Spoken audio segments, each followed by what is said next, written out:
राजस्व विभाग के कर्मचारियों की उम्मीदों को झटका। राज्य कैडर घोषित करने की अधिसूचना के खिलाफ दायर रिट याचिका को हाईकोर्ट ने कर दिया है खारिज।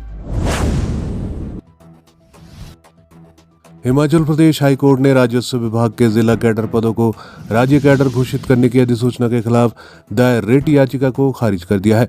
न्यायाधीश तरलोक सिंह चौहान और न्यायाधीश सुशील कुकरेजा की खंडपीठ ने याचिका को खारिज करते हुए कहा है कि अदालत को याचिका में कोई योग्यता नहीं मिली है, इसलिए इसे खारिज किया जाता है। कोर्ट ने कहा है कि न्यायालय को सरकार की शक्तियों में दखल देते समय न्यायिक संयम बरतना चाहिए और कार्यकारी या विधायी क्षेत्राधिकार पदों के सृजन के आदेश, इन पदों पर नियुक्ति, नियमितीकरण, वेतनमान का निर्धारण, सेवा में निरंतरता, पदोन्नति के अवसर में कटौती, विभिन्न योग्यताएं निर्धारित करना आदि सभी कार्यकारी या विधायी कार्यों का अतिक्रमण नहीं करना चाहिए। न्यायाधीशों का दुर्लभ और असाधारण मामलों को छेड़छाड़ इस क्षेत्र में कदम रखना अत्यधिक अनुचित है। अधिसूचना रद्द करने की लगाई थी गुहार। प्रदेश सरकार ने 3 अक्टूबर 2023 को जारी अधिसूचना के अनुसार राजस्व विभाग में अधीक्षक ग्रुप 2, वरिष्ठ सहायक group C, stenotypist, junior scale stenographer, senior के पद, scale stenographer, personal assistant, clerk, JOIT को राज्य कैडर घोषित किया था।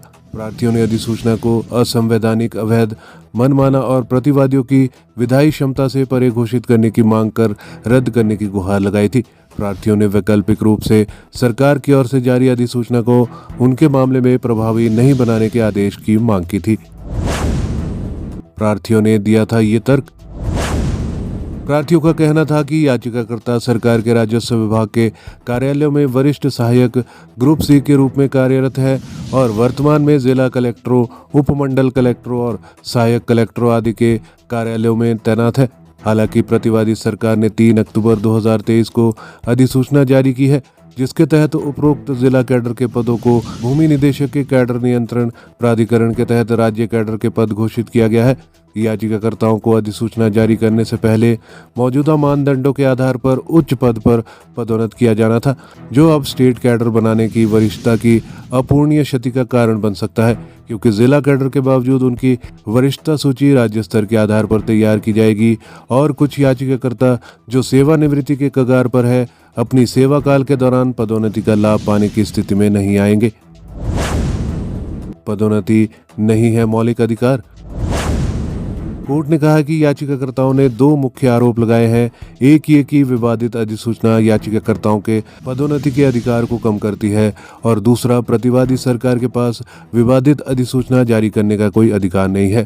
कोर्ट ने पहले मुद्दे पर कहा कि पदोन्नति पाना किसी कर्मचारी का मौलिक अधिकार नहीं है। हालांकि पदोन्नति के लिए विचार किया जाना एक मौलिक अधिकार है।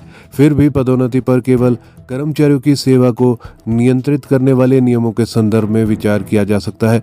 दूसरे मुद्दे पर कोर्ट ने कहा कि प्रार्थियों ने ऐसा कुछ भी स्पष्ट नहीं किया है कि जो ये साबित करे कि राज्य सरकार विवादित अधिसूचना जारी करने में सक्षम नहीं है। ऐसे में ये माना जा सकता है कि राज्य सरकार के पास किसी सेवा से संबंधित नियमों को बदलने और योग्यता, पात्रता, मानदंड और पदोन्नति के अवसरों सहित सेवा की अन्य शर्तों को जोड़ने, घटाने, बदलने या संशोधित करने और समय समय पर प्रशासनिक आवश्यकताओं के अनुसार बदलने की शक्ति है।